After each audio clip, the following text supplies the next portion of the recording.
Hey guys, and welcome, and today I'm going to be reviewing the Rocket 3 versus the Rocket 3, new versus old. The reason I wanted to do this video is because I looked for months looking at videos comparing the differences between the old and the new, the R versus the GT, which one was best, which one would suit me. So I wanted to do this video while I've still got both bikes side by side so I can show you and go, this is the difference. And you can literally look at them and go height, width, etc, etc.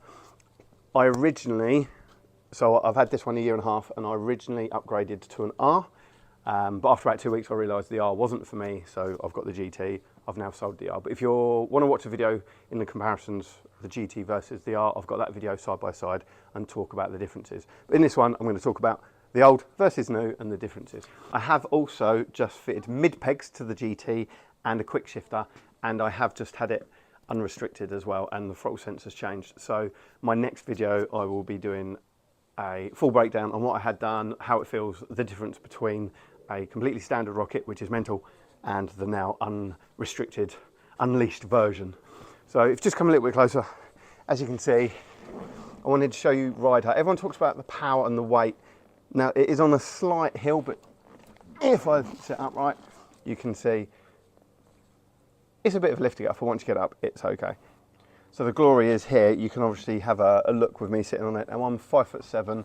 I've got quite a long body and short legs. I've actually got a 28-inch inside leg, just to give you an idea of size. But again, this bike is incredibly comfortable for me.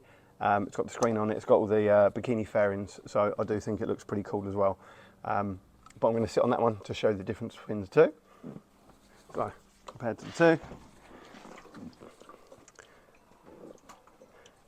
Again, I don't know if this helps you or not, but gives you an idea of them literally side by side, the difference in seat and position. The thing I have noticed mainly between the two is this one you do feel like you're sitting on it a little bit more, whereas you can see the height differences between the two tanks and the bars. That one, you're sitting in it, and you can definitely feel a difference in the tank. So when you're sitting here, you're a bit more perched up on top, which is still really, really cool. But that one, you definitely feel like you're sitting on it more. While I'm here sitting, the seats are completely different. This is still a very comfortable seat. It really holds you, it's really moulded. It's got a bit of a ledge there, which pins you in you and you absolutely nail it, which is really, really cool. But then so does this one. This has got a nice bucket to it. You're completely held by the bike, but you do feel like you're lower down. You do feel like this is quite a bit higher up. Now for me, one of the big things about any bike that I ride is how it makes you feel. So there's so many little different bits and pieces in a bike for me personally. I've test rode loads over the last sort of 18 months, but it's how you feel when you're sitting on it. Now this might sound really random, it might sound good or bad to some of you. When I'm sitting on this, I feel like the king.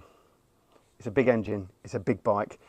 You're sitting a bit further back, the tank's huge, the handlebars are up high, and you just feel like a king sitting on the throne. And it's a bit more thumpier. This has got a ram air induction kit as well, so it's got a real good sound to it, and I absolutely love it. However, on the GT, you don't really need to show it, but some of you might say, oh, that sounds completely stupid. But it's just kind of how it makes you feel. Awesome bike, but they just make you feel a little bit different. This is a bit more linear, straight lines, that you can turn and you can feel the weight difference. It's a lot more nimble, certainly around country lanes, or if you're filtering through traffic. If you go to the back, Sade, camera lady, please, you'll see the width difference. When you're filtering through traffic, you really notice the back of this bike compared to the newer ones. That is really, really quite wide. The front's not so bad, although the front is wide. You can see the front and you can maneuver the front and you can lean and twist it, but the back doesn't move as much, does it? So if you compare the two, width, if you put a tape measure to it, there's probably not huge amounts in it, and you could probably still get through the same amount of gaps. However, you do really notice, or I certainly do, mentally, if you're cutting through traffic, it's like, whoo, bit of a squeeze when you're on the Roadster. When I test rode this, that's a lie, when I brought it and got it home, what I really struggled with for the first say 2 weeks. Come a little bit closer. On the Roadster, you've basically got throttle, on-off, indicators. That's about it. On this one, there's a lot more buttons to press. So on the way home, and for about the first week, now it sounds really silly, I know, but I really struggled to find indicators. I kept knocking the instrument button, or I kept pressing the mode button. So it did take a few weeks to get used to it. But once you get used to it, it's absolutely fine, and I don't look for it now. But on the Roadster, you've literally just got indicator and horn. That's about it over that side. So when you swap across to this, it is a little bit more fiddly. And to start with, I was riding home, and the first couple of days of riding it, I was like, oh, I was getting the right hump with myself because I kept knocking the wrong buttons. So that's just something to bear in mind. Weight. Should we do weight? Okay, the next thing I want to talk about, both bikes are heavy. Both bikes, wherever you park, wherever you stop, you have to think about your exit strategy quite a bit. This one's a little bit easier than that one, but I'm going to move them quickly. This may help, it may not, but it'll give you an idea of the weight. So as you can see, that one's slightly easier to pick up. Let's move it back.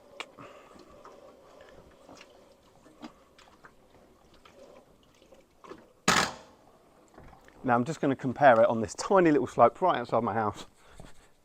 It's a bit of a gradient. As you see, this one just takes a little bit more of a lift to get it off its stand.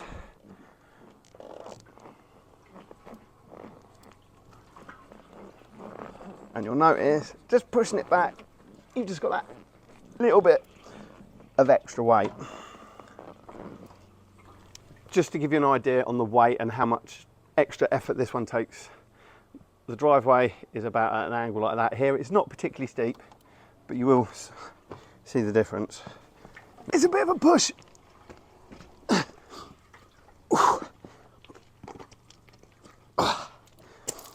So normally, when I ride it in, I ride it up onto the driveway and it just flattens out a little bit, and then I can push it in. So this bit here is a little bit steeper, but that's why I wanted to show you that here. Stay in gear. Cool. Whereas this one, as you'll see,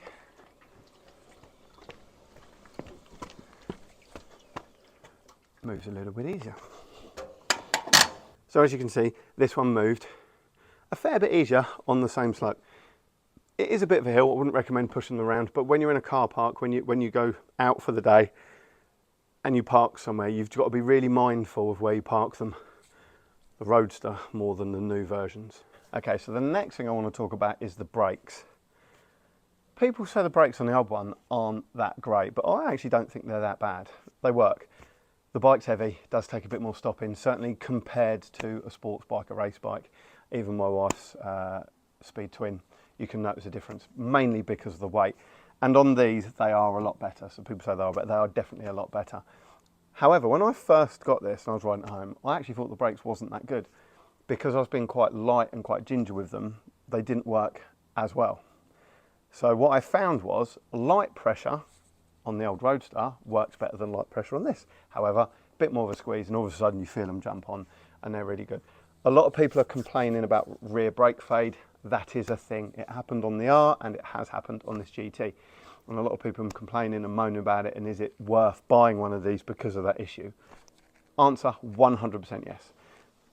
I didn't realise how bad it was until I took it to the garage. I told them what's going on and they basically replaced all the lines as part of the warranty. So if you've got, I don't know what year the warranty would stop on one of these, but if you've got a newish one and you're getting brake fade, take it back to the dealer, and in theory they should just change it, because they changed this under warranty, which is cool.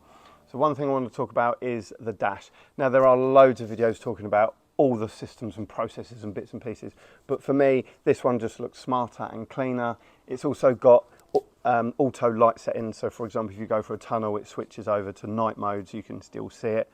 It's got a lot more information on there, which is really, really cool, as opposed to the old one, which is just a rev gauge and the speedo, which is still pretty cool. It's just not as good or as new as the new ones. One of the other biggest things I've really noticed from the new GT versus the old Roadster is the wind resistance. So what I find on the Roadster, again, This will vary from every single person. It depends on how tall you are, depends on how you sit, depends on the length of your body and so on.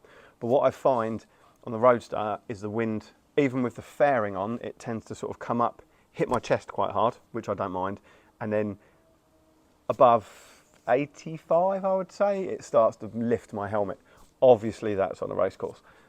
But on the newer one, certainly the GT with a slightly bigger screen, I find the wind goes over you much better. It goes around the front of the bike and it comes up over your screen. If you're sitting bolt upright, up to about 75, 80, it's absolutely fine. And then you start getting a bit of pressure, a bit of wind resistance. And again, obviously you can just tuck in and just tuck behind that a little bit more. But on this one, it's a lot smoother, it's a lot cleaner through the air. On that one, you certainly notice you're doing the speed, which is fine, because to be honest, I get to a certain point and then shut off and let all my mates disappear, because I get to a certain speed and that's enough for me. But you certainly notice you're doing the speed more on the old one versus the new one. The other thing is the handling and the turning. Like I said earlier, that one's a lot more linear, it's a lot straighter. It's still good in the corners, and a lot of people say that they're not that good. Once you learn how to ride it, once you get comfortable with the weight and how to throw it about, I still think they're really good and really planted. The biggest difference between the two, for me, is the Roadster, you have to use counter steering to get it in, and then you'll still use counter steering, and you can feel you're having to push it about. Whereas this one's a little bit lighter and a bit more nimble on your hands. So you start off with a little bit of counter steering and then turn in with it. So the actual style of riding changes. That's just for me. Now, there might be other people saying, well, that's not how it works for me, or I've noticed different things.